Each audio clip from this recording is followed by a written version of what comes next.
Hello, magandang araw, magandang gabi. Kumusta kayo dyan aking mga minamahal kababayan sa mga lupalop ng mundo kayo ngayon napadpad? Welcome ulit kayo sa aking channel, Norbehart Vlog. Welcome to this podcast.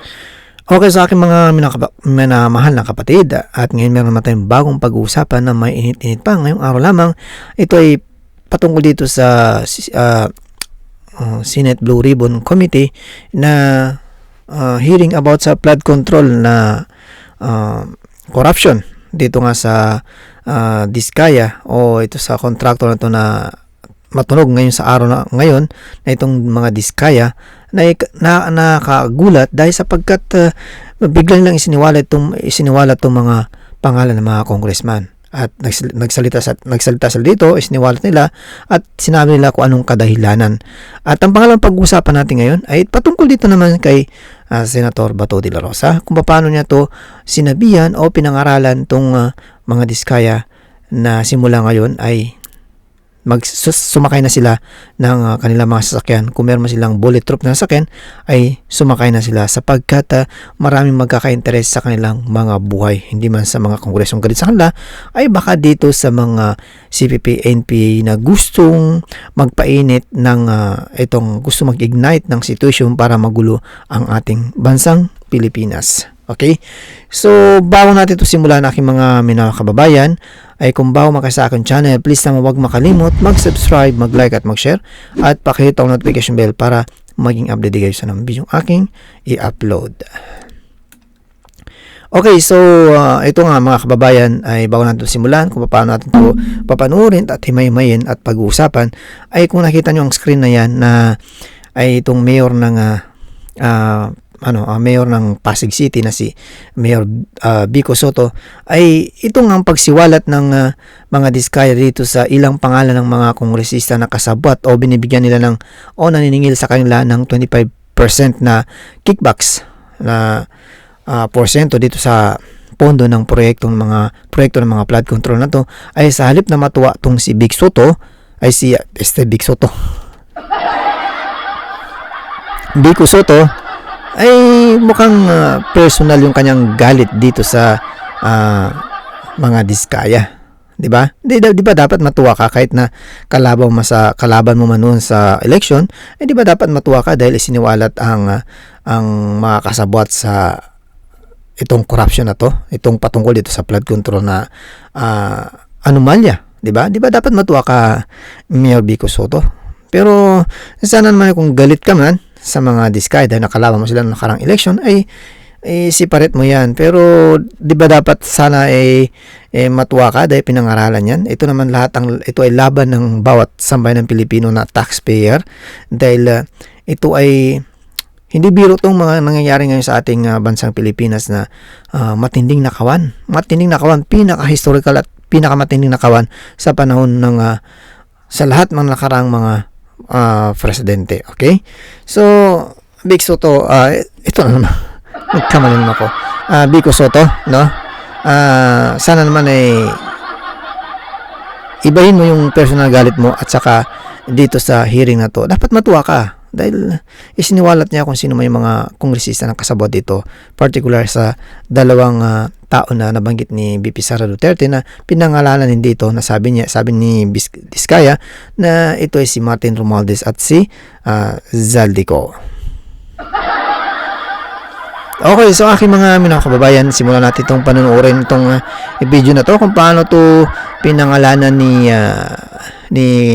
may-ari ng itong kontraktor na si Diskaya, itong mga ilang kongresista katulad nila Martin Romualdez at si Zaldico. Mayroon ding mga kinatawa ng ilang politiko na nakikipagtakbo sa amin upang manghingi ng porsyento kapalit ng mga porsyento ng mga proyekto. Ang mga porsyentong ito ay 25% ay ipinipilit sa amin bilang karaniwang kalakaran na wala akong kakainang tanggihan. Ilan sa kanila ay sina. O yun, papangalanan na ngayon. Maghanda kayo. Kumuha kayo ng mga listahan nyo, isusulat nyo. Dahil sa next na election, tandaan nyo pangalan ng mga ito sa inyong mga area, sa inyong mga district. Tandaan nyo itong mga magnanakaw na ito ng mga kongresista ninyo.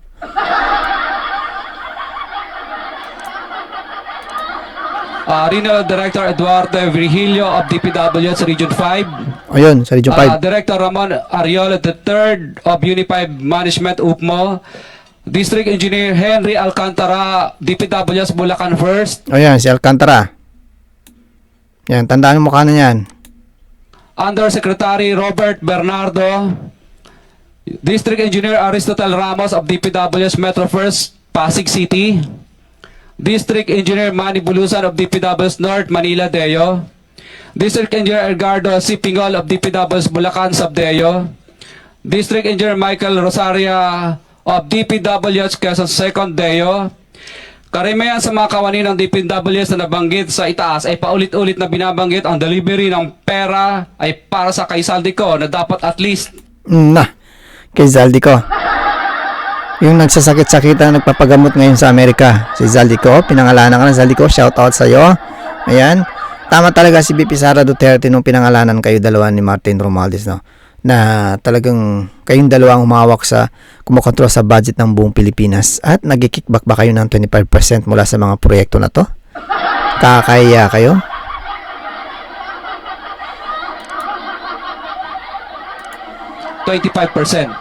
Oo, maliwanag. 25%? Tiba-tiba na naman. Tiba-tiba talaga itong mga congressman na to. Grabe.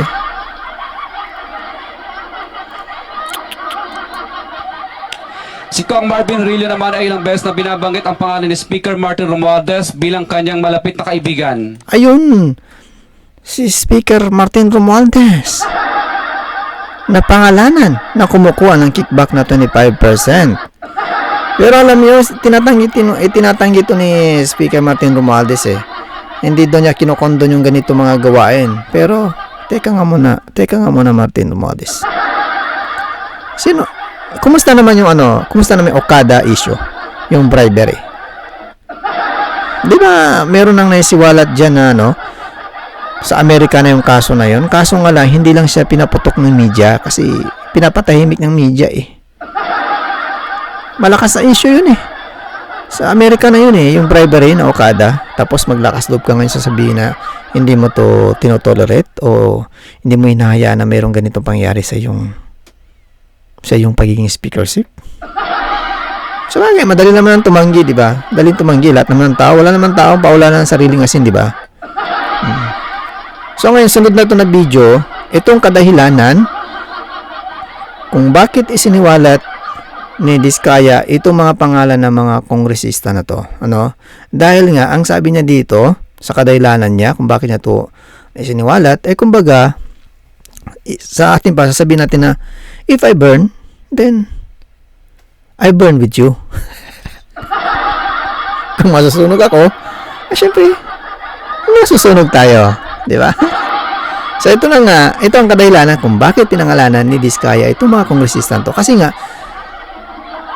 noong kasagsagan ng kasiyahan nila, pagtiba-tiba, bilang-bilangan ng billion pesos, ay sila pa magkasama. Pero, ito nga, nabanggit dito ni Diskaya na humingi siya ng tulong dahil naipit na nga, ang daming bashers, ang bashers nila ay napakarami. Pero itong mga tao na to na kasama nila magsalo-salo, magbilangan ng billions of pesos, ay mukhang hindi sila pinapansin, in-ignore sila. Kaya, kumbaga, ay, ito na, kumbaga nagtampo, sabi niya, di, kung ganyan na ugali nyo, kumbaga sa atin pa, di, sama-sama na tayo, siwalat ko na kayo. Diba? So, ito na nga, siwalat na ni Diskaya to. Ito yung dahilan niya. So, panurin natin itong kanyang dahilan. Bali, ang ginawa ko po, lahat po itong mga gumamit po sa amin, tinext ko. Yan, yung mga gumamit sa kanila. At ngayon ay, in-ignore kumbaga. Tapos, gusto ko lang pong malaman sa kanila na kahit isa po sa kanila ay walang tumutulong sa amin ngayon at kami po ay kinukutya ng buong publiko. Hindi ba kawawa naman itong mga Diskaya, no? Nung kasagsagan ng kasiyahan, nung namimigay sila, bawat isa sa kanila ay parang sumasalo, na parang nahulog na bunga na mangga, na bawat isa merong basket na sasaluin. Pero ngayon, humingi ng tulong, di ba? Wala man lang sumaklolo sa kanila. In-ignore sila, di ba? Di ba nakakasakit ng damdamin yun? Kaya ito nga, naglagan na sila Diba? Kaya tinesting ko lang po sila kung maaasahan po ba sila. Dahil nung panahon po na ginagamit nila kami, ay patuloy po kaming bigay ng bigay po sa kanila. Yun. So, mapapasin niyo po, kahit isang reply, nagtataguan lahat, ni hindi nila kami binilikan. Baka kasi contractor Diskaya, no? Baka natatakot na sila, kumbaga ikaw na bahala diyan at kami ay dito na. Magtatago-tago muna kami, bahala ka sa buhay mo. Kaya hindi ka nagkamali sa desisyon mo na to. Na sama-sama kayo, isiniwalat mo na sila. Tama 'yung ginawa mo. At least ngayon under oath ka, sinabi mo na kung sino sila. Ayun. Sama-sama kayo. 'Di ba? Hindi naman po namin talaga kailangan mangutang sa kanila. May pera pa naman po kami. Pero tinasting ko po sila, sabi ko ganito pala itong mga manggagamit na to. Nako, manggagamit talaga to. Manggagamit ng mga kongresista na to. Pagkatapos naman ninyo gatasan tong kontrakto na to sa Diskaya, tapos ganito lang naman yung gagawin nyo sa kanila, i-abandonan nyo. Kung saan nagka-trouble si Diskaya, ito naman kayo ay hindi nyo pinapansin, di ba? Ang sakit naman nun sa kalooban yun, di ba? Di ba? Para kayo walang pinagsamahan sa billions of pesos, di ba? Oh. So, kumbaga dito, itong emotional si Diskaya dito na yung naramdaman niya is pagtatampo, frustrated, di ba? Dahil hindi nga ninyo hindi kayo nagre-reply, hindi man lang in-ignore man lang ninyo siya. So, di ba? Kahit sino ba naman taong ganun, di ba? Kasama ng loob. Mabuti pa, tag dito, mas mabuti pa na, pangalanan ko na lang sila. Dahil una, ginamit nila Oh, yan. Ginamit nyo sila, kayong mga kongresista dyan, ginamit nyo sila para magkapera. Diba? Ginawa ninyong gatasan, binigyan ng pondo, tapos kumuha ng kickback, diba? So, ngayon kailangan nila ng tulong, wala kayo. So, ito na, laglagan na. If I burn, then I burn with you, diba? Ganon. Oh. Diba? So, at least nilabas ni Diskaya ngayon pangalan ng mga kongresista, lalo na ang Speaker Martin Romualdez at si Zaldico, di ba? Yung pinangalanan ni VP Sara Duterte noon, na dalawang taong mahawak ng pondo ng buong Pilipinas at nagkokontrol, si Speaker Martin Romualdez at si Zaldico, di ba? O, totoo nga yung sabi ni VP Sara Duterte, di ba? So ngayon, mapakinggan natin itong message o mensahe ni Senator Bato de la Rosa dito sa mag-asawang Diskaya na to, na concern siya dahil sa pagsiwalat niya nito ay hindi lang ang mga kongresista ang mainit sa kanya, kundi baka mayroong mga third party na sasabotahe para lalo iinit o mag-ignite yung sitwasyon ng buong Pilipinas at baka matulad tayo sa Indonesia, di ba? So, yun sabi ni Senator Bato de la Rosa dito ay kailangan kung may sasakyan man silang bullet proof ay gagamitin nila dahil delikado ang buhay nila, di ba? So, itong mapakinggan natin. Una-una, I would like to thank the Diskaya couple for giving everything that they know to this committee.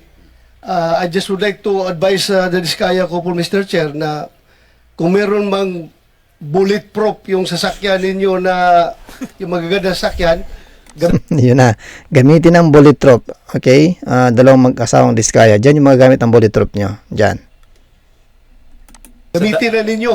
Sa dami na pagbaba sasakyan ninyo niya, ngayon dito, gamitin ninyo. Because I'm very much concerned sa iyong security dahil sa bibigat ng mga pinagsasabi nyo dito, hindi niyo alam, kahit na yung congressman na binanggit niyo, walang interes sa buhay nyo. Mabigat nga naman talaga yung mga binitaw nila, lalo-lalo sa isa sa malakas na politiko ngayon. Ngayong panahon ni Bongbong Marcos, itong si Speaker Martin Romualdez. Biro mo, sa dami-dami ng kabalastugan nangyari sa bansang Pilipinas na konektado sa itong tao na to ay hindi pa rin mapaalis ni BBM, Ika nga, ako naniniwala na ako ngayon na blood is thicker than flood water control. Di ba? Mayroong gustong sasarangay, halimbawa mga taga-kaliwa o mga NPA dyan, para guguluhin itong Pilipinas, aambusin kayo, tapos ituro doon sa mga congressman, gulo na ang Pilipinas. Baka magiging Indonesia tayo nito. Hindi malayo. Hindi malayo. Kaya mag-ingat kayo, I advise you. So, yun nga pinangaralan ni Senator Bato de la Rosa, itong dalawang Diskaya na kailangan proteksyonan nila ang kanilang sarili. Kung meron silang sasakyang bulletproof, ay gagamitin na nila ng simula ngayon dahil di natin alam kung saan dito, sa mga congressman ba o sa mga third party na maaring tumapos sa kanilang buhay. Pero malaking palaisipan kung meron mangyari sa buhay ng dalawang mag-asawa na to na itong Diskaya na to, di ba? Malaki. Kasi una-una ay kumbaga is person of interest, di ba? Mga ganun para at least wala nang witness. O, di ba? So, yun nga mga minamahal kong kababayan dito na lang natin tatapusin tong ating pag-uusap patungkol dito sa pagsiwalat. Pero alam mo, very good itong ginawa ng Diskaya. At least siniwalat nila yung mga kongresista na involved na humihingi sa kanya ng kickbacks na 25%, di ba? So, hanggang dito na lang. Pero bago tayo maghiwalay, aking mga minamahal na kababayan, please naman, pabor naman, please wag makalimut mag-subscribe, mag-like at mag-share at pakihit ang notification bell para mag-update guys na mga video aking upload. Maraming salamat, ingat lagi dyan, safety first.